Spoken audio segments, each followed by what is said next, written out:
for English, satellite push, satellite bat.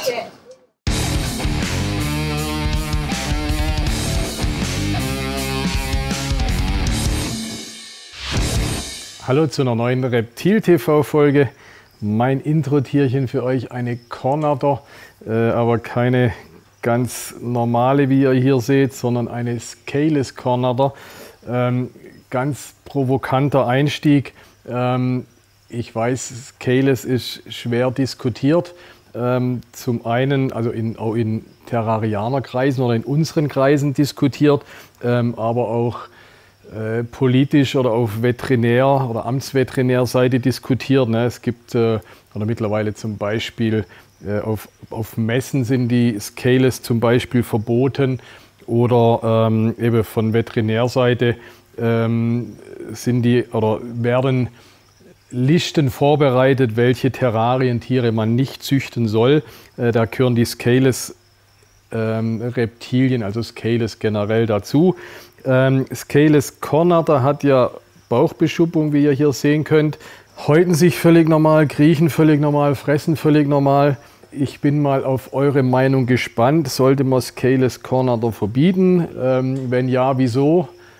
Welches Problem hat das Tier? Mal eure Meinung dazu. Sagt ihr ja, die, was weiß ich, wie bei den Katzen, da sagt man, die zum einen die frieren und zum anderen die Schnurrhaare fehlen ja bei den Nacktkatzen. Was sagt ihr hier? Was ist bei der Kornatter der Grund, wieso man es verbieten könnte? Wieso ist das eine Qualzucht aus eurer Sicht? Bin mal auf eure Kommentare gespannt. In der Tierwelt gibt es ja alle möglichen skurrilen Tiere und natürlich gibt es auch in der Reptilienwelt alle möglichen skurrilen Reptilien. Und das ist heute unser Thema, die 5 skurrilsten Reptilien.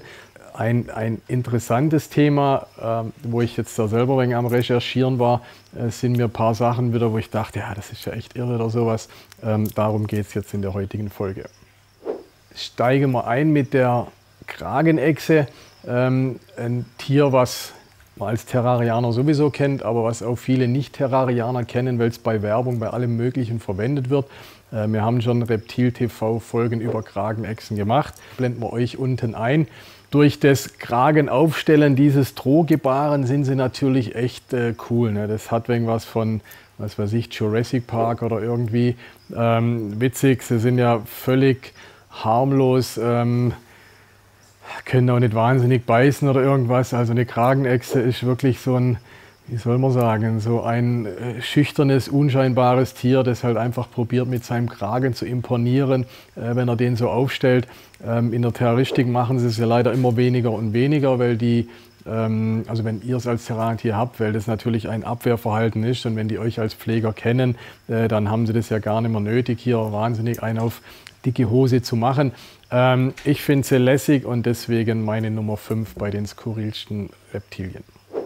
Die Nummer 4 sind, da haben wir auch schon eine Folge drüber gemacht, erst vor kurzem, meiner Meinung nach die Galapagos Mariniguanas, was wir leider euch nicht zeigen könnten. Dazu fehlen mir die Filmaufnahmen. Ich war vor 20 Jahren war ich auf Galapagos, da hatte man aber noch keine so schönen Unterwasserkameras, da habe ich das selber beobachten können. Die tauchen runter, fressen an den Felsen am Meer, fressen sie so die Algen weg, tauchen wieder auf, haben alle möglichen verschiedenen Farben, also die gibt es sogar als Pink, das ist allerdings eine andere Unterart von den Mariniguanas. Aber die klassisch gefärbten mit ihrem Rot sehen hammermäßig aus. Wie gesagt, haben wir eine Folge drüber gemacht. Interessanterweise lassen sich als Terrarientier sogar relativ gut halten. Diese Algen, durch diese Health-Food-Bewegung, die wir gerade haben, gibt es ja alle möglichen Algen zu kaufen. Die fressen die problemlos. Echt skurriles Reptil meiner Meinung nach, eben in der Terroristik noch, oder das wird auch weiterhin so bleiben, sehr selten. Nicht, weil sie, wie gesagt, nicht, weil sie übermäßig schwer zu halten sind. Also wenn man den entsprechenden Platz hat, kann man sie sogar halten. Aber weil sie einfach völlig selten sind und auf Galapagos sind und auf Galapagos bleiben sollen. Deswegen wird wahrscheinlich niemand von uns Mariniguana mal als Terrarientier besitzen. die sind einfach zu selten, zu rar und wie gesagt auch der Platzbedarf zu groß. Aber tolle, völlig interessante Tiere und eben skurriles Verhalten, skurrile Erscheinung, ne, der platte Kopf, diese krassen Farben und deswegen meine 4. Auf Platz 3 auch ein Tier, was niemand von uns in der Terroristik vermutlich jemals halten wird, schon allein der schieren Größe wegen und aber auch vielleicht von der Seltenheit, aber die Größe macht es in dem Fall aus, sind die Gaviale, Gavialus gangeticus, ne, mit ihrer dünnen, langen Schnauze. Vor ein paar Jahren war ich glücklicher Besitzer von 2 Tieren oder beziehungsweise ich konnte 2 Tiere weitervermitteln an einen Zoo in Japan. Man weiß ja, dass die Krokodile generell und auch die Gaviale vielleicht speziell hunderttausende Jahre alt schon sind und so gleich aussehen, also schon fast oder zu Dinosaurierzeit sich überschneidend so ausgesehen haben.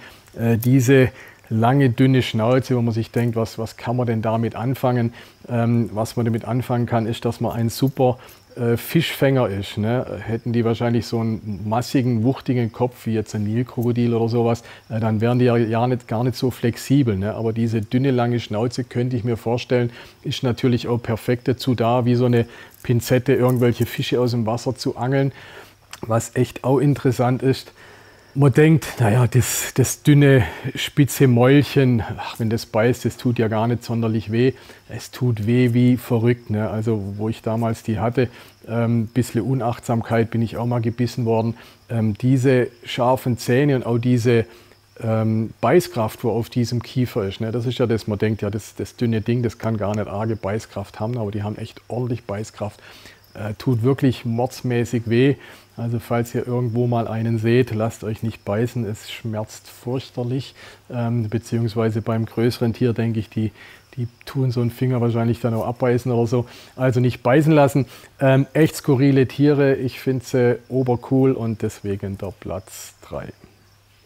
Auf Platz 2 meiner Beurteilung nach landen die Spinnenschwanzvipern, also auf Deutsch heißen die Spinnenschwanzviper, Englisch glaube ich aus, Spider-Tail Vipers, Pseudocerastes urarachnoides heißen sie wissenschaftlich. Das ist eine Vipernart aus dem Iran kommend, also persische Vipernart, kommt dort wohl irgendwie in den Gebirgen vor. Und völlig skurriles Aussehen. Also die Beschuppung ist schon skurril, weil sie eben schon so großschuppig sind. Und aber das Oberskurrilste, und daher kommt ja auch der Name, ist dieser Spinnenschwanz, ne, mit dem die da so rumwackeln. Also wir können euch hier wegen einen Film einblenden. Danke an den Michael aus der Schweiz, der da mir den Film und auch die Fotos zur Verfügung gestellt hat. Absolut skurril, was es in der Schlangenwelt gibt. Also bis vor ein paar Jahren habe ich die gar nicht gekannt, beziehungsweise die sind ja nach wie vor sehr unbekannt. Wenn ihr es im Internet googelt, steht drin, über Reproduktion wäre gar nichts bekannt. Also mittlerweile werden die gezüchtet in der Terroristik. Von dem her hinkt das Internet da ein bisschen der Realität hinterher. Gibt auch, by the way, einen tollen Beitrag aktuell in der Schweizer Terrariengesellschaft, in dem Rundschreiben, was die haben. Wer sich näher für diese Schlangenart interessiert, besorgt euch das Heftchen. Ganz toller Artikel darüber drin. Ja, mein Platz 2 der skurrilsten Reptilien, die Spinnenschwanzviper. Und der Platz 1, Trommelwirbel, es ist was ich noch nie in Original besessen habe. Das sind nordamerikanische Krötenechsen, Phrynosoma. Ihr habt vermutlich auch schon davon gehört, die können wirklich Blut aus ihren Augen spritzen, um so Angreifer abzuwehren. Und die bluten nicht ein bisschen aus dem Auge, die spritzen das wirklich bis über einen Meter dem Angreifer entgegen. Also was Skurrileres kann man sich ja gar nicht ausdenken eigentlich, ne? Wie gesagt, selber habe ich sie noch nie in Original besessen. Ich kann euch auch bei fast allem kann ich ja Fotos oder Filme aus eigener Erfahrung oder von befreundeten Terrarianern zeigen. In dem Fall kann ich nur auf diesen National Geographic Link verweisen, den wir euch unten einblenden. Da sind tolle Aufnahmen drin. Ja, absolut skurriles Abwehrverhalten. Wer kommt auf so eine Idee, seinem Angreifer Blut entgegenzuspritzen? Also dass man, wenn ein Angreifer kommt, irgendwann mal blutet. Das kennt man ja, aber das Bluten ist dann meist unfreiwillig und die machen es freiwillig. Also ich finde es oberskurril und habe sie deswegen auf meinen Platz 1 gewählt, die Krötenkopfagamen Phrynosoma. Welche Unterart habe ich probiert auch zu recherchieren, ob es nur eine kann, ob es mehrere können. Ich komme zu der Ergebnis, es gibt mehrere Phrynosoma-Arten, die das können. Vielleicht wisst ihr da sogar mehr, weil im Internet, also oder in meiner Recherche, alles, was ich gefunden habe, ein bisschen widersprüchliche Sachen drin sind. Vielleicht haben wir einen Phrynosoma-Fachmann unter euch, der kann gern noch unten rein posten, welches effektiv können oder wirklich weit können und welches vielleicht ein bisschen können oder die meisten Phrynosoma-Arten machen oder können das ja gar nicht, das wissen wir natürlich. Ja, bin ich auch mal auf euer Feedback gespannt. Und das war die Folge der 5 skurrilsten Reptilien. Ich fand es spannend auch für mich, wenn man so Sachen, ich recherchiere dann ja auch ein bisschen für mich noch, also mir fallen dann aus dem Kopf das ein oder andere ein, aber dann google ich das auch mal, Sachen, die mir in dem Moment vielleicht nicht so einfallen.